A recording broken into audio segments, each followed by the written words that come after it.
Hello everyone. Hope you all are doing good. As you all know कि आपका जो exam है next MEd first semester का educational research and statistics का आपका एग्जाम है और स्टैटिस्टिक्स बच्चों को बहुत ज़्यादा कंफ्यूजिंग लगती है, बहुत ज़्यादा डिफिकल्ट लगती है कि इसमें हम क्या करें, कौन से क्वेश्चंस करके जाएं जो हमारे लिए इम्पोर्टेंट हैं। ठीक है जी। तो कुछ टॉपिक्स हैं जो मैं आपके साथ डिस्कस करूंगी जो आपको एग्जाम्स में आ सकते हैं, because these are the most important topics जो हर बार आते हैं। ठीक है जी। और first topic is research problem क्या होती है, आपको उसकी इंपॉर्टेंस पता होनी चाहिए और कौन से इफेक्टिव वेज हैं अगर आपने एक रिसर्च प्रॉब्लम को सिलेक्ट करना है। आपका फर्स्ट क्वेश्चन तो यही बनता है। ठीक है, थ्योरी पार्ट है।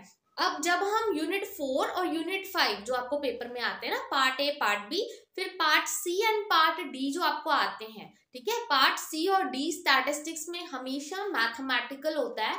ठीक है जी। बट बहुत मतलब कई बार क्या होता है, एक क्वेश्चन मैथमेटिकली आता है और जो दूसरा पार्ट होता है वो क्या होता है, थ्योरी का होता है। तो आपको थ्योरी प्लस उसकी मैथमेटिकल पार्ट सारा करके जाना है।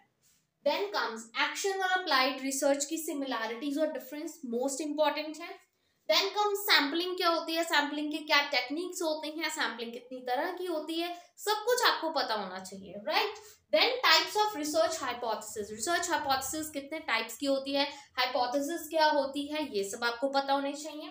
Then come measures of central tendency, याद रखना है इसमें, या तो आपको सिंपल आ जाएगा, देखो थ्योरी भी मैं ऑलरेडी जितने भी नोट्स हैं थ्योरी प्लस मैथमेटिकल सब कुछ आपको मतलब अपलोड कर चुकी हूँ। ठीक है जी। तो आपको इसकी थ्योरी तो करके ही जानी है, प्लस मीन एंड मीडियन की थ्योरी भी आपको आनी चाहिए, प्लस आपको मीन और मीडियन निकालना भी आना चाहिए। मतलब क्वेश्चन किसी भी तरह आ सकता है, कई बार पार्ट्स में आता है। जैसे एक क्वेश्चन है तो उसका ए पार्ट आ जाएगा और उसका बी पार्ट आ जाएगा। एक में आपको सिंपल डिफाइन करने के लिए बोला होगा और दूसरे में आपको मैथमेटिकली उसको सॉल्व करने के लिए बोला होगा, राइट। तो आपको दोनों चीजें पता होनी चाहिए। Next come NPC, most important, one of the most important question, tension लेने की जरूरत नहीं है एनपीसी में से।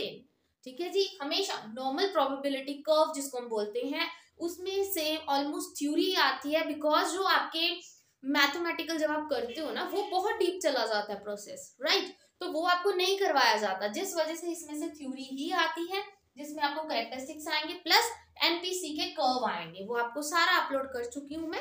देन कम पियर्सन कोएफिशिएंट, सबसे इंपॉर्टेंट है, सबसे सिंपलेस्ट है ये मैथमेटिकली करने के लिए, और ये क्वेश्चन पक्का आता है पेपर में, 101% श्योर कि ये क्वेश्चन पक्का आएगा।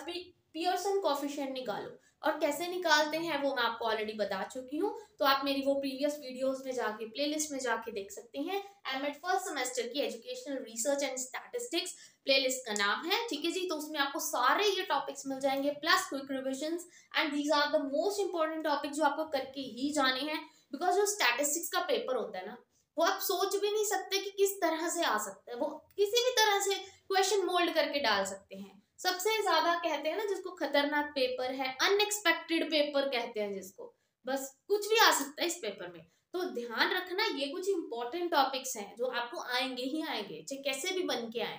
ठीक है, तो ये आपको ध्यान में रखना। और अपनी पार्ट जो आपका सी है और पार्ट डी है पेपर का, कैलकुलेशन वर्क आपको आना चाहिए, पियर्सन तो करके ही जाना है, मीन मीडियन निकालना आना चाहिए, कोरिलेशन निकालनी आनी चाहिए, सारा कुछ आपको मैं बता चुकी हूँ, बस आपको अच्छे से उसकी तैयारी करनी है। All the very best for exam.